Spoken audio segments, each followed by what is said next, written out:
Welcome to Enlightenment Unknown, Life of a Spiritual Nomad. My name is Wes Coons, and welcome back. Hey, I just want to say thank you for listening to the show because this is where we cross realms, open dimensions, heal hearts, and change lives. I have a special guest today, Katya. I've been waiting for you to come because this is going to be really cool. So tell us, who are you and how do you honor and serve women? Because that's what you do, right? Oh gosh, where do I start with that? Hi everyone. My name is Katya Melvin. I sometimes go by the term the love goddess, and the term came to me because the love goddess was intended to be a seductress, but very soon it evolved into love for yourself. And so what I do is I help women learn how to love themselves, but even deeper than that, how to become so deeply led by the self, the word self, the self concept, the self love, the self appreciation, the self obsession, all things around the self as a prerequisite to their rising, to them give back from the cup overflowing. So, if I can put this in short terms, I help women fall in love with themselves and discover their true powers and just live this beautiful, unapologetic, authentic life true to themselves. Yes. So you're not from the United States, right? I originally came from Russia, Siberia. Mhm. In 2005, I was 18, crossed the ocean, didn't know anyone here, and I only had $500 in my pocket. Wow, that's And brave. 2 days later, I only had $200. I don't know how I managed, but I'm still here, and here I am running a business. Who knew? I love that. I have the unique opportunity to interview some of the most powerful women on the planet, honestly. And you're sitting in that chair, you're definitely part of that. And you have this beautiful dragon on your jacket. And you said you have a dragon tattoo on your back, too. Yes. So tell me about that. Back, how I don't exactly know the year, but I was on a mission to, let's call this independence. I wanted to be independent. I wanted to be financially independent. And my business just wouldn't get off the ground. And I was doing everything I could. And I just decided to do this one thing. One thing. I've done all the business strategies, I've done all of it. I worked hard, and none of it was working. And I just finally decided I'm pushing so hard. And the only thing I haven't done is this energetics thing where I just surrender and I learn what people call manifesting. There's so many deeper layers to that. So I took a quest on learning the energetics of it all. And I have given myself this, I wouldn't say it's a deadline or so, but that year I said, if I make it this year, if I earn the money and I can prove to myself that I can support myself, I will do some kind of tattoo. And I thought at first it would be an angel wings tattoo. Then it turned into more like a phoenix coming from the cage. But one morning I woke up and I knew that it was supposed to be a dragon. And I just knew it. It just was a knowing. And it was a multiple sessions to do the full back. I'm not saying it was not a torture. I'm not saying, but it was very fully worth it. I did the tattoo as a symbol of me coming to my own power. And yes, I did it when my business did show me that I could support myself. Mm-hmm. But the interesting part besides that story, this is how the story started.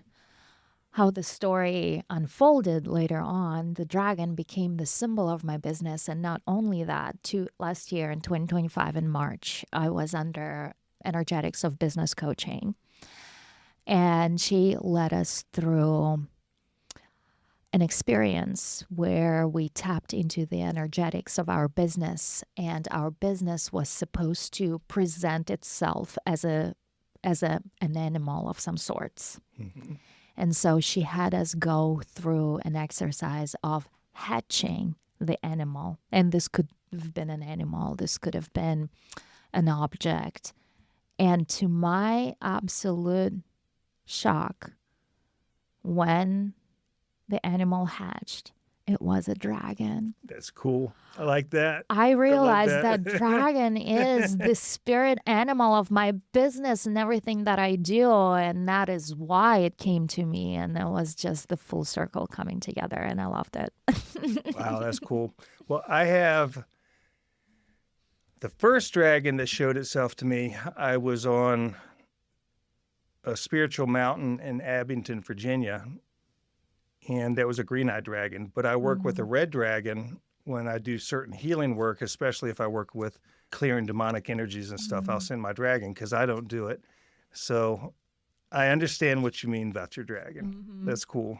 You could feel him. You can. It's power symbol for sure. And you carry that fire energy too. Yeah, I wouldn't want to piss you off. So.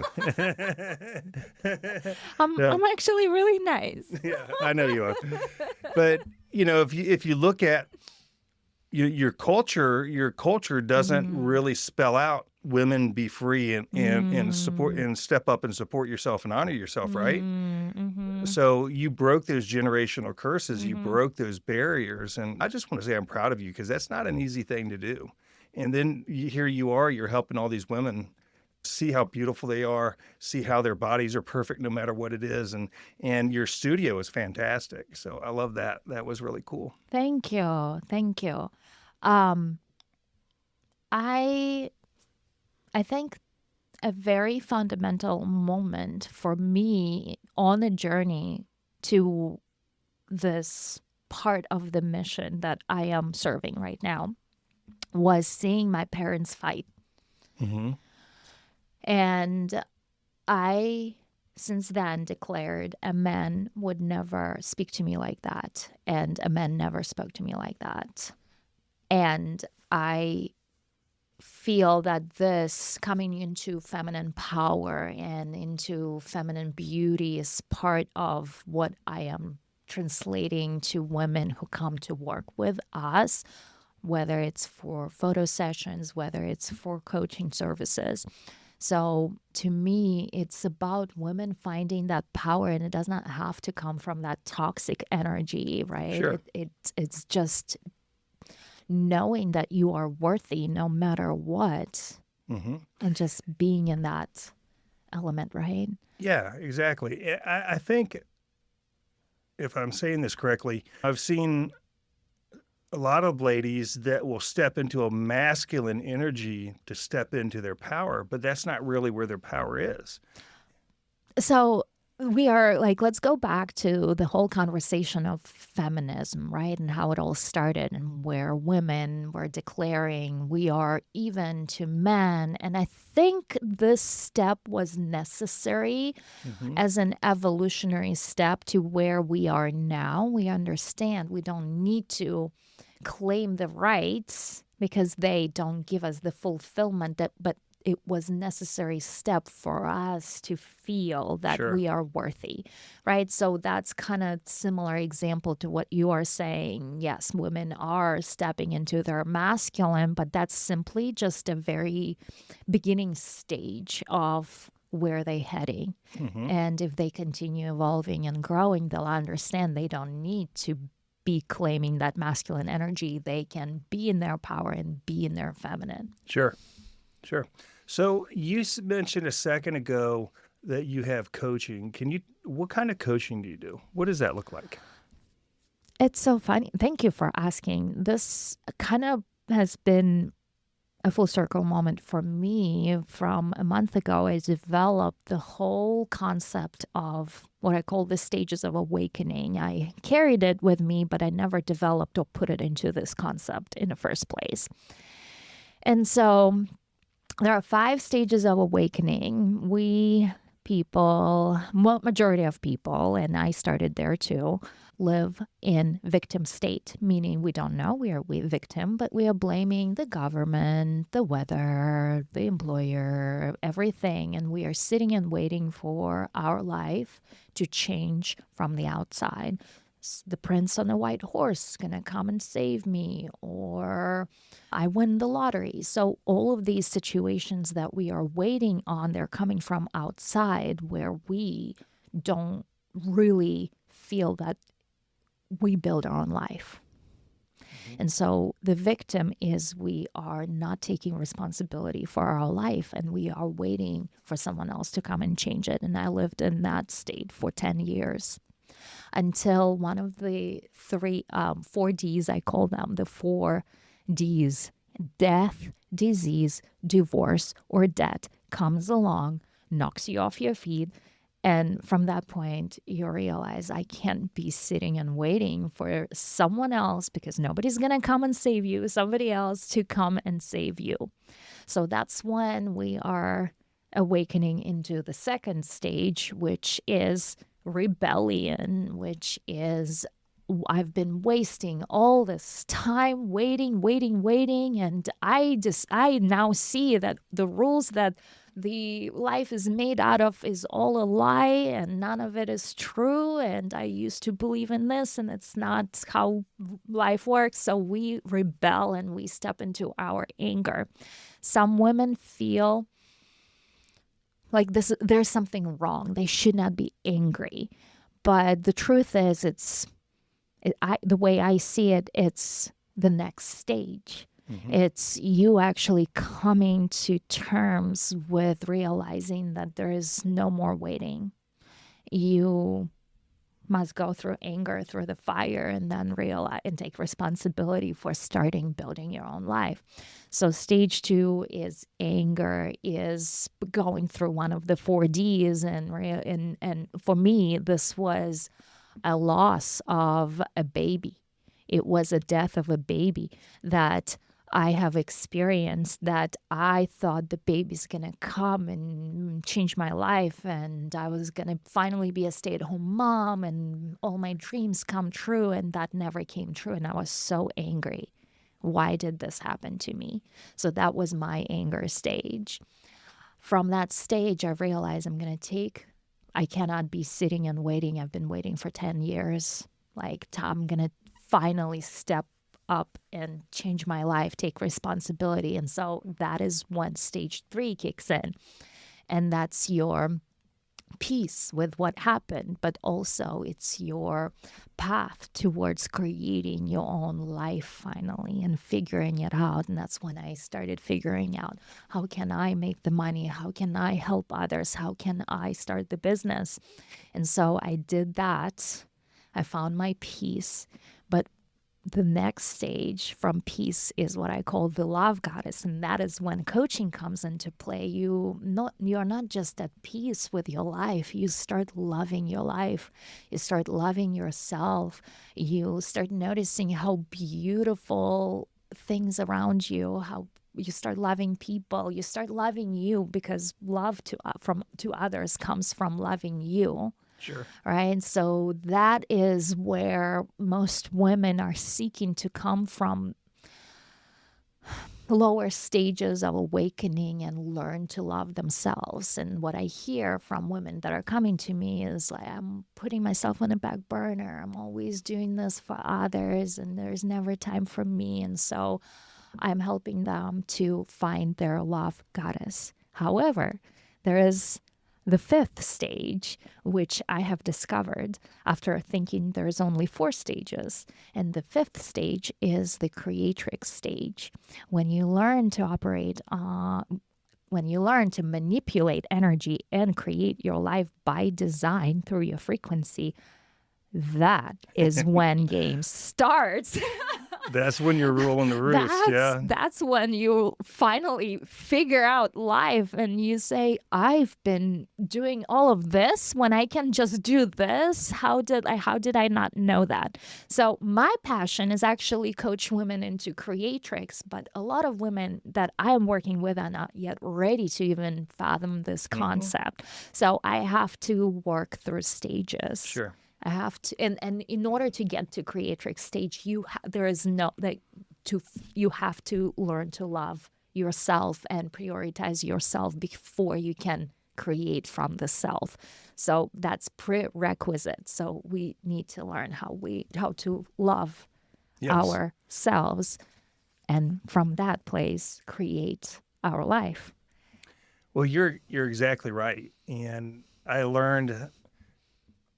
I called it manifesting, but creatrix. Is that how you said it, right? Creatrix. Yeah. I like that.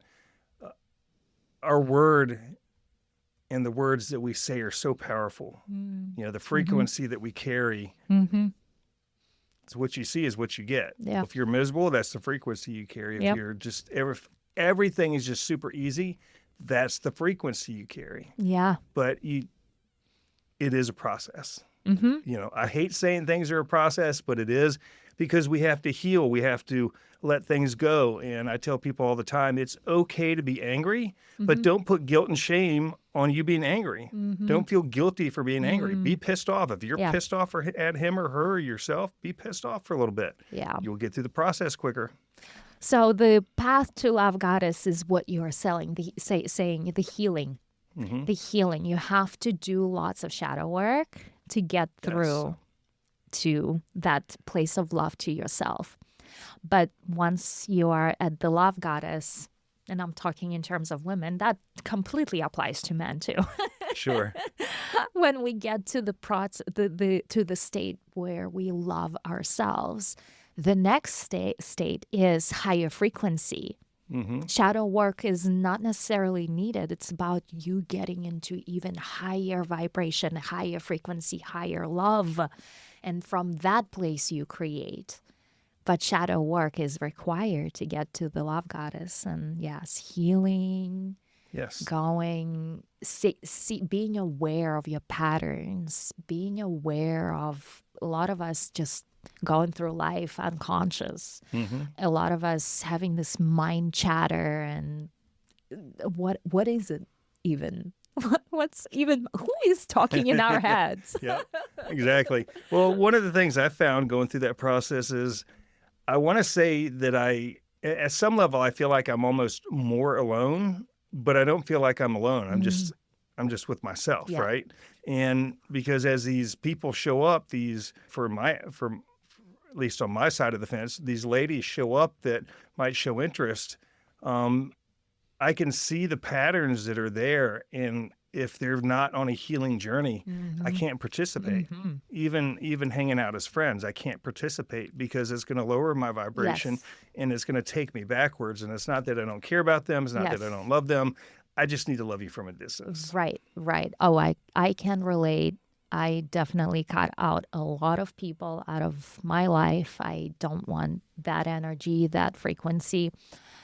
It comes to you basically making choices quicker.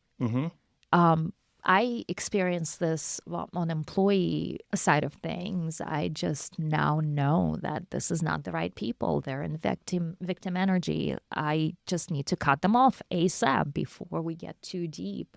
So yeah, it just comes down to, yes, you have to protect your space in order to maintain that high frequency. But it comes with being very selective who you invite into your inner circle. That's why I'm now traveling to different conferences. Like in 2 weeks, I'll be going to Estonia where 1% people are hanging out, because I love being in that energy of big thinkers, of people who are making hundreds of millions a year.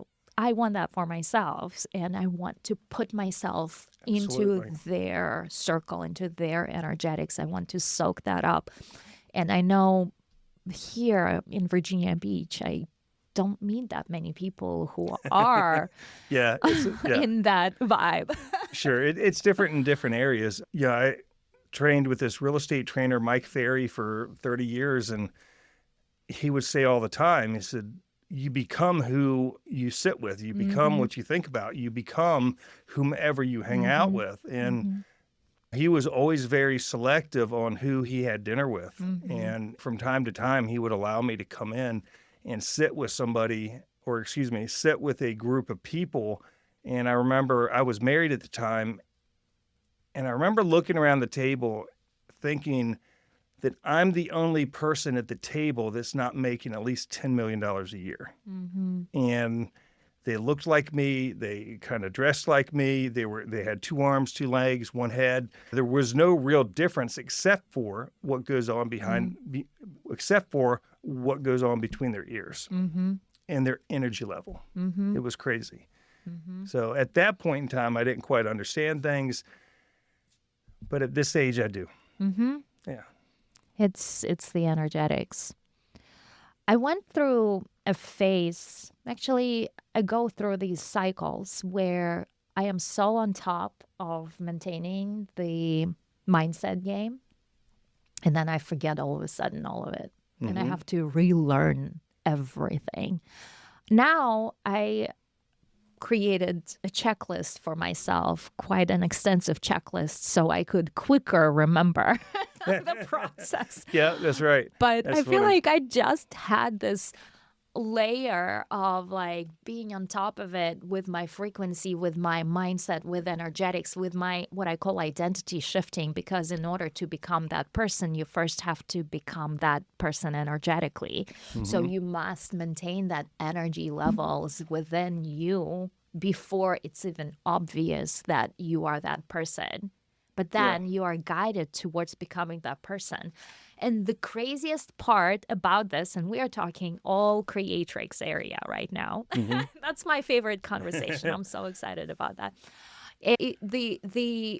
The part that is still messing me up is the whole philosophy of, oh, you got to grind and work harder and be disciplined. And I already know that this is not exactly the path. The path is being in the frequency and energetics of that person. And then the next step appears to you through a download. That's how Sure. I've created what I have now. It's just, but you slip back. That's on a circle of like, who are we hanging out with? Once I forget, I start hanging out with more down to earth people. Nothing wrong with down to earth people, but I have already outgrown that circle. Well, it's like being in college and going hanging out with a 10th grader. Yeah. It's not that they're not fun to hang out with. But Yes. you've They're been there. very fun to hang out Yeah, with. you've That's been why there, I done wouldn't. that. Yeah.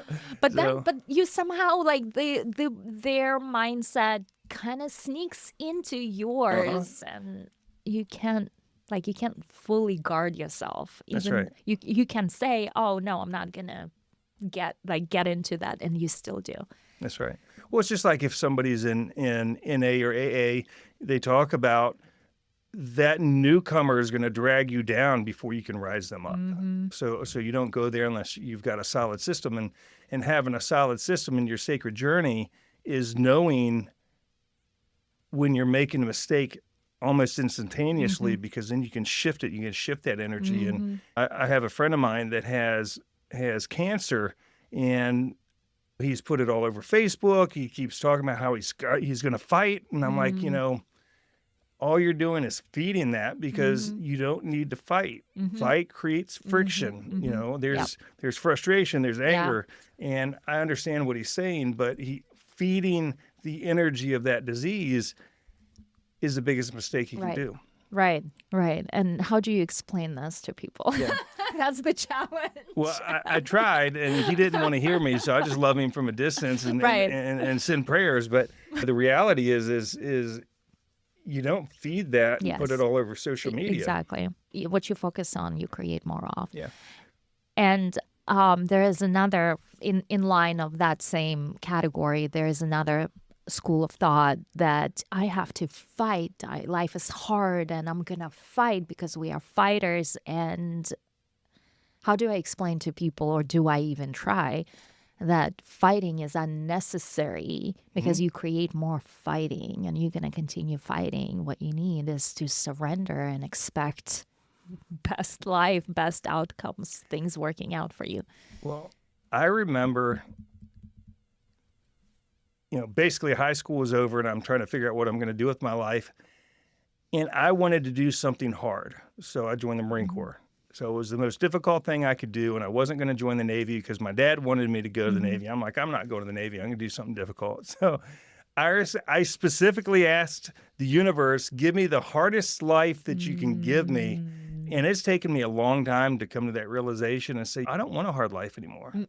I go through life with ease and grace. Yes. And I have a beautiful relationship with money. I make money easily and it flows into my checkbook. My checkbook doubles every day. Yeah. And sometimes I'll go and I'll look after I've paid my bills, and it's almost like, is there free money here? It's bizarre. Yes. How energy actually works. Yes. If I did not live it, I would not be saying this. So let me ask you this question. If I want to talk to somebody, I don't call them anymore. I think about them briefly, then within 24 hours they reach out, even if I that's haven't amazing. seen them in a long time. Has that happened for you yet? When I'm in the flow, yes. Yeah. My friend Mary showed up at my door about 6 weeks ago. I was just wondering what she was doing. I hadn't talked to her in a couple years. And she comes up and she just knocks on the door at 2 p.m. or something. I don't know. I came home for lunch and she's like, Wes, it's Mary. She comes walking in the house and I'm like, Mary, I just thought about you yesterday. I knew you would be coming. And there she was. Yeah. She was doing a delivery or something and drove by. And I don't know. I think is beautiful and magical. Yeah. Maybe a month ago, I was stuck scrolling Instagram feed on Russian accounts. And somehow the algorithm just kept feeding me more and more of these types of videos where people just say, hey, I'm going to create this situation in my life. Watch me. So they shoot this declaration that I'm going to see a man in a red coat that's going to pass. Let's go see if the man's going to pass. And they're walking on the street and sure enough, a man in a red coat passes. Or they do it with cars. So I was like, wow, that's awesome. I tried to do it the next day. It didn't work for me. Somebody did that with me not too long ago. I forget who it was, but they jumped in my truck and I had a banana sitting there. And she starts laughing. She said, it was either that morning or the morning before. She said, I want to see a banana. And there was a banana sitting in my truck. And I never have fruit in my truck. That's funny. And I remember when I carried it out to my truck, I was thinking to myself, why do we even have this? So I've got this plan that I buy bananas at the grocery store, then set them on the cabinet until it's time to throw them in the trash. But that day I took it and put it in my truck. Then I threw it in the trash. So. And you were a little piece of this big, big machine that you have no idea of. Yep. And that's what's magical and beautiful about life, because it's not just for us. It's for everyone's highest good. And that's what's beautiful. So I got a question I want to ask. So an 18-year-old young woman going to the other side of the world by herself, that has got to take courage. I just got fed up with my parents. I understand. But I just want to say and honor that and acknowledge it, that I'm proud of you, man. That the courage that took for you to do, I don't know because I've never done it. And then for being a lady, that young of a lady with $500 in your pocket, that's powerful. I know people reflect in exact way you just did to me. Back then, though, it didn't feel like I'm doing this big, something like so extreme. Like, no, for me, it was like, yeah, let's fly to America, like the country of dreams, and whatever be will be, we'll find out. I'm sure I'll figure it all out. And that's how it was, because Hmm. that's what teenagers do. That's how they approach life. They just go with the flow. And I was that. And it didn't actually feel scary to me. Like, because I knew one way or another I'll be okay. Yeah. And things were going to work out. And they did. Hmm. It's funny, as you started to tell your story through this last 20, 30 minutes, your energy has changed, your aura has gotten so much bigger and so much Mm. brighter, and it's beautiful. And I just wanted to say that it's really cool. So we're coming close to on time, Mhm. but I did want to talk about, you say you do photography for ladies. Mhm. Tell us about that. I, so that story of losing a child has played a role, because I didn't know, I knew I was meant to do big things, but I didn't know what. And when I lost a child due to stillbirth at 36 weeks of gestation, the thing happened so quickly and so fast, and they induced me and I delivered, and we did not have photos of the baby, good photos of the baby. We had some that hospital staff took, and they used their regular printer to print those photos on a paper that was full of strikes, and they weren't perfect photos by no means. And I realized at that point that once someone goes, photos is the only thing you have to remember that person by. Sure. It's so like your memory, you can't even rely on your memory to remember that. Yeah, we'll forget. And it has had a huge moment on me, like a huge impact on me. First of all, I realized I have all these motherly instincts that are not fulfilled. I want to have like 10 babies at that time. And second, I knew that once I am ready to, once I'm pregnant with another child, I'm going to be the person to take tons of pictures of my baby. And that's exactly what I did. I saved up. I worked 3 jobs. I saved for my first camera just so I could take photos of my newly born child that luckily did not take much long to arrive after that. But then I went into, well, I can do this for my baby. I can also start making money with it. We live by the beach. There are lots of people who want family photos. So that kind of kicked me on a journey of photographing other people, through which I realized that I'm not into photographing families or weddings. And I really wanted to photograph women in their beauty. And my passion at that time was creating these artistic portraits of women and creating storylines with those portraits. And I just could not wrap my head around who's going to pay me for that. But the closest thing I found was, at that time, boudoir photography has just started picking up and women were ready to pay for it. So I went all in. I declared I'm not photographing anything else. I'm going to photograph boudoir.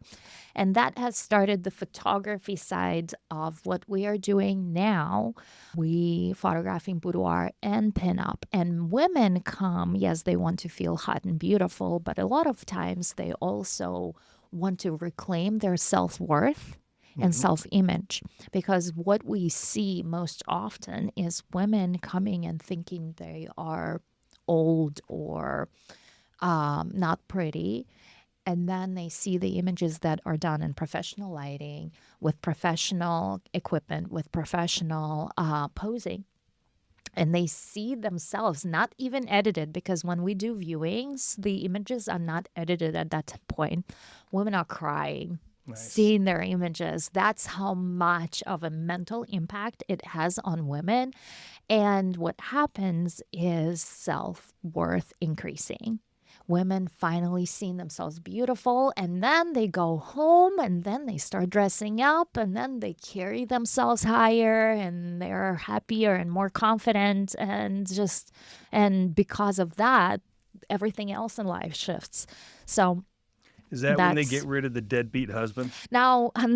This could also be depends on from what side you look at it, like toxic side effect or healthy side effect. Yeah. We've had that before. I'm sure you And have. sometimes women come after divorce. We just had a woman coming after she had divorced her husband and wanted that. She lost the weight. She wanted that boost of seeing herself differently, started her new chapter, getting ready to date again. So yes, it's both ways. Yeah, that's cool. Mhm. Well, I appreciate you sharing that. I was figuring that would be what you were going to say, but just to hear you tell the story and watch you light up telling the story is why people come to you. Mhm. You know, you change people's lives just by being there. Yeah, thank you. Thank you. So if they want to connect with you, how do they find you? So I want for everyone to follow me on Substack. And my handle is Katya Melvin, KatyaMelvin. That is where I am sharing my entire story of how I came to what I do now, my journey from reclaiming my power, and I call that the good girl turning bad, but really there is no such thing. It's about you reclaiming your power finally Sure. over the period of time you being complacent and trying to please others instead of really being authentic to who you are. That is what I call good girl gone bad. And yeah, I'm just so passionate about I think my podcast articles are going to turn into a book. Nice. So if you want to catch it beforehand as they are being birthed. I like that. I like that. Well, it's been an honor having you on the show. Is there anything you want to tell anybody, anything you want to leave a message for the ladies? Oh my God. I'm going to just summarize everything that we've talked about. You are so powerful. And what keeps you from taking that step towards your growth is the decision that you can change your life and you don't need to wait for others to do that. And the sooner you make that decision, the sooner you go through all the steps of awakening into your power, into your love goddess, into becoming the creatrix who creates her own life by design. I love it. I love it. Well, Katya, thank you so much for coming on the show. We're actually pretty popular in Russia, so you might know somebody that's awesome. listening and say hi. I will see you soon, but I just want to say thank you. This has been an honor and a pleasure, and I like your dragons too. Thank you. So, everybody, we will see you next week. You have a great summer.